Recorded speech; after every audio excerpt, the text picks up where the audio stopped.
समाजवादी में जिस तरीके से मुख्तार अंसारी के भाई को शामिल किया गया, सबिकतुल्लाह को खा लिया गया, आज असदुद्दीन की पार्टी में अतीक अहमद की पत्नी को भी ज्वाइन कर लिया गया है, इससे आप क्या समझते हैं? गुंडों पर, मैं किसी वर्ग की धर्म की बात नहीं कर रहा हूँ, आप उठा करके देख लीजिए, बराबर से जो है वो सबके साथ इंसाफ कर रहे हैं योगी जी। और जब वो गुंडों पर प्रहार कर रहे हैं तो बड़ी शर्म की बात है कि समाजवादी पार्टी और असदुद्दीन ओवैसी जैसे लोग जो हैं वो उनको पनाह दे रहे हैं। ये गुंडों का मनोबल बढ़ाने की कोशिश कर रहे हैं, ये गुंडों को ये संदेश देने की कोशिश कर रहे हैं कि तुम घबराओ नहीं, हम तो तुम्हारे साथ हैं, हम तो तुम्हारे साथ हैं, हम ही तुम्हारे माई बाप हैं, हम ही तुम्हारे सब कुछ हैं, तुम हमारी पार्टी में आ रहे हो, बुला रहे हो, अपनी पार्टी में ज्वाइनिंग दे रहे हो सरेआम। तुम क्या संदेश देना चाहते हो? तुम ये संदेश देना चाहते हो कि हम गुंडों के समर्थक हैं। और उत्तर प्रदेश के मुख्यमंत्री महाराज योगी आदित्यनाथ जी क्या संदेश दे रहे हैं कि हम प्रदेश की जनता के हित में काम करते हैं, हम गुंडों के और जो बदमाशों के विरोधी हैं, अपराधियों के विरोधी हैं। तो प्रदेश की जनता ये खुद ही ने स्पष्ट कर दिया प्रदेश की जनता के लिए, क्योंकि जनता जो है वो तो सुशासन मांगती है, जनता अच्छा राज मांगती है, जनता राम राज मांगती है, गुंडा राज नहीं मांगती। इन्होंने तो खुद बता दिया कि देखो गुंडा राज किसके पास है, गुंडों को खुला समर्थन, गुंडों को खुली पनाह कौन दे रहा है, वो ये ऐसे तथाकथित नकली झूठे सेक्युलर दे रहे हैं। और महाराज योगी आदित्यनाथ जी जो प्रदेश की जनता में एक अच्छा माहौल बनाने के लिए, प्रदेश के में एक अच्छा वातावरण देने के लिए काम कर रहे हैं, तो जनता समझ गई, जनता को संदेश मिल गया। असदुद्दीन ओवैसी जिस तरीके से अयोध्या जाने की बात कर रहे थे और अयोध्या जाने से पहले उन्होंने अयोध्या को फैजाबाद से नाम से पुकारा, और उसके बाद आज उसी फैजाबाद के इस पोस्टर पर अयोध्या का वापस स्टिकर लगा दिया गया। देखिए, असदुद्दीन ओवैसी से पहले तो ये बात जान लें कि उनके मानने ना मानने से कुछ नहीं होता। ये देश संविधान से चलता है, ये लोकतांत्रिक देश है, ये जो प्रदेश की सरकार निर्णय लेगी ये उस हिसाब से चलेगा। असदुद्दीन ओवैसी के हिसाब से नहीं चलेगा, गोया मुगलई कानून से नहीं चलेगा। एक बात।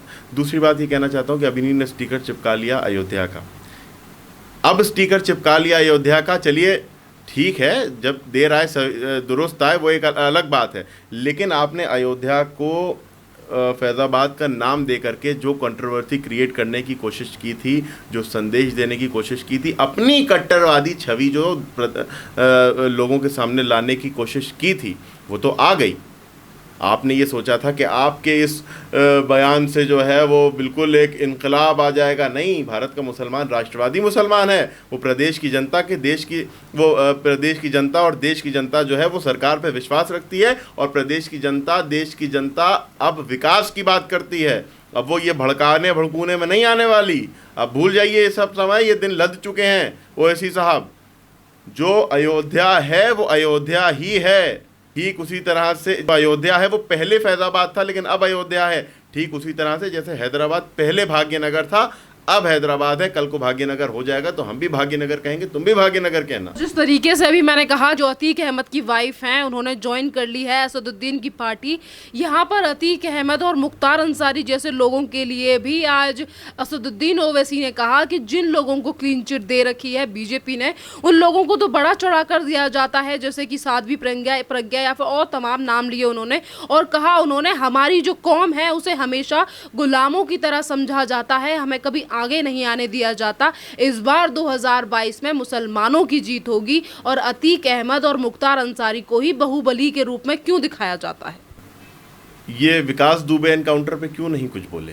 क्यों ये हर बार में हर चीज़ में हिंदू मुसलमान को घुसेड़ लेते हैं? क्यों ये चीज़ में हर चीज़ में हिंदू मुसलमान करने की कोशिश करते हैं?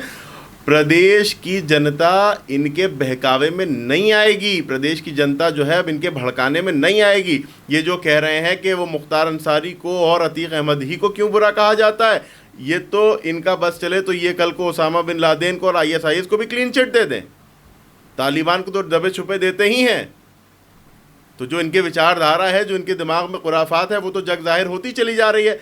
दूसरी बात मैं ये कहना चाहता हूँ, देखिए अपराधी अपराधी होता है, अपराधी का कोई धर्म नहीं होता है, कोई वर्ग नहीं होता है। हर भारत के हर अपराधी को भारत के कानून के हिसाब से सज़ा मिलती है, वो चाहे हिंदू हो चाहे मुसलमान हो। तो अगर आप इस तरह के लांछन लगा रहे हैं, अगर आप इस तरह के आरोप लगा रहे हैं, तो आप हमारे देश के संविधान पर सवाल उठा रहे हैं, और ये हम कतई बर्दाश्त नहीं करेंगे। ये हमारा देश लोकतांत्रिक देश है। आप अपनी राजनीति चमकाने के लिए, आप अपना वोट बैंक मजबूत करने के लिए, आप मुसलमानों में और हिंदुओं में नफरत का बीज बोने के लिए इस तरह के जो बयानात दे रहे हैं, ये हमारे देश के लिए खतरा है। और मुझे कोई हैरत नहीं है कि आप इस तरह के बयान दे रहे हैं। मुझे कोई हैरत इसलिए नहीं है क्योंकि मैं ये बात जानता हूं कि कहीं ना कहीं आप हर वो काम करेंगे जिससे हमारे देश में एकता की जड़ें कमज़ोर हों।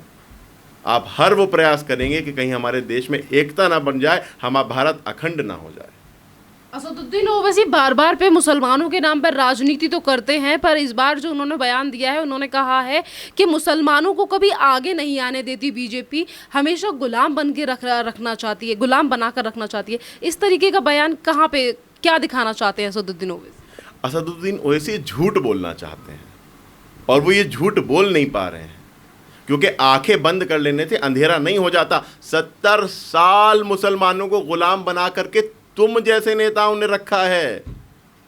नरेंद्र मोदी तो मुसलमानों के विकास की बात कर रहे हैं, नरेंद्र मोदी तो मुसलमानों की तरक्की की बात कर रहे हैं। तुमने 70 साल मुसलमानों को बीजेपी से डरा करके रखा है, गोया अपना गुलाम बना करके रखा है। लेकिन अब भारत का मुसलमान समझ चुका है, जान चुका है, तुम्हें पहचान चुका है। न तुम्हारे छलावे में आएगा, न तुम्हारे जैसे झूठे दोस्तों के छलावे में आएगा जो मुसलमानों को गले लगाने के लिए बुलाते हैं और पीठ में छुरा भोंकते हैं। तुमने 70 साल मुसलमानों के साथ सिर्फ धोखा किया है, गद्दारी की है। अब मुसलमान तुम्हारे धोखे में नहीं आएगा। मुसलमान को पता चल चुका है, मुसलमान जान गया है 7 साल के नरेंद्र मोदी जी के कार्यकाल में और 4.5 साल के योगी आदित्यनाथ जी के कार्यकाल में मुसलमान ये जान चुका है कि ना तो भारतीय जनता पार्टी मुस्लिम विरोधी है, ना नरेंद्र मोदी मुस्लिम विरोधी है, ना योगी आदित्यनाथ मुस्लिम विरोधी है। जो बात कर रहा है सबके विकास की बात कर रहा है, और जब सब की बात आती है तो उसमें हिंदू मुसलमान सब आ जाते हैं। लेकिन तुम इस तरह की बातें इसलिए कहोगे क्योंकि तुम्हारा काम है नफरत के बीज बोना। तुम चुनाव के करीब आकर के हिंदू और क्यों? क्योंकि डिवाइड एंड रूल वाली पॉलिसी तुम्हें अंग्रेज सिखा करके गए हैं। तुमने अंग्रेजों से सीखा है कि डिवाइड करो और रूल करो, मुसलमानों को हिंदुओं से दूर कर लो, मुसलमानों के नेता बन जाओ।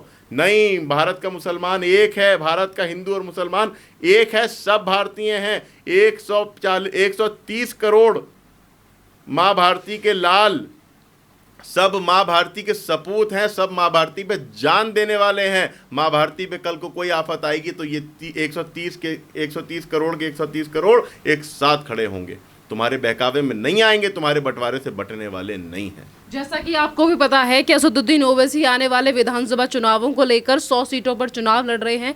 10 पार्टियों से गठबंधन की बात वो पहले ही बोल चुके हैं, और आज जैसे ही वो अयोध्या पहुंचे हैं, उन्होंने फिर से ये बात दोहराई है कि बाबरी मस्जिद को जिस तरीके से ढहाया गया था, बार बार ये कहा कि शहीद कर दिया गया था। राम मंदिर को लेकर जब फैसला 2019 में आया था, तब भी उन्होंने दिया था कि जो ज़मीन दी गई है ये भी हमें नहीं चाहिए। अभी तक बार बार पे ये मुद्दा क्यों उठाया जाता है इनकी तरफ से? राम जन्मभूमि का और जो विवाद था, मस्जिद मंदिर का जो विवाद था, बाबरी मस्जिद का, उसको ये लोग आरोप ये लगाते थे कि बीजेपी जो है वो कहती है कि मंदिर वहीं बनाएंगे मगर तारीख नहीं बताएंगे। वो ये दिखाना चाहते थे कि बीजेपी तो चाहती ही नहीं है कि वहाँ मंदिर बने, वो तो चाहती ही नहीं है कि वहाँ झगड़ा ख़त्म हो, वो तो इस राजनीति पे झगड़े पे अपनी रोटियां सेकना चाहती है। लेकिन बीजेपी ने तारीख भी बताई, मंदिर मस्जिद के विवाद को भी सुलझाया, हिंदू और मुसलमानों को बराबर अधिकार भी दिया। हमारे देश के संविधान ने राम मंदिर के मसले को भी हल किया, हमारे देश के कानून ने राम मंदिर के मसले को भी हल किया, वहाँ पर मस्जिद के लिए ज़मीन भी मुहैया कराई, गोया झगड़े को ख़त्म कर दिया। तुम आज तक ये बात इसलिए कहते हो क्योंकि तुम नहीं चाहते थे कि ये झगड़ा ख़त्म हो। तुम नहीं चाहते थे कि मुसलमान इस झगड़े से ऊपर निकल के आए, अपने विकास की बात करें। तुम नहीं चाहते थे कि मुसलमान जो है अपनी शिक्षा के लिए आवाज़ उठाएं। तुम नहीं चाहते थे कि मुसलमान काबिल बने। क्यों? क्योंकि तुम चाहते थे कि हम मुसलमानों को जैसे ग़ुलाम बना करके रखते आए हैं, हम वैसे ही मुसलमानों को अपना ग़ुलाम बना करके रखें। लेकिन ये मुसलमान, ये हज़रत मोहम्मद मुस्तफ़ा सल्लल्लाहु अलैहि वसल्लम की उम्मत है, ये नबी के फरमान पर चलने वाली उम्मत है, ये तुम्हारे बहकावे में नहीं आएगी। ये नबी की, ये हज़रत मोहम्मद मुस्तफ़ा सल्लल्लाहु अलैहि वसल्लम की उम्मत कि तुम्हारे धोखे में नहीं आएगी। हमारा मज़हब इस्लाम कहता है कि झगड़े को ख़त्म करो, और तुम झगड़े को पैदा कर रहे हो तो गोया तुम मुसलमानों के भी दुश्मन हो, तुम इस्लाम के भी दुश्मन हो।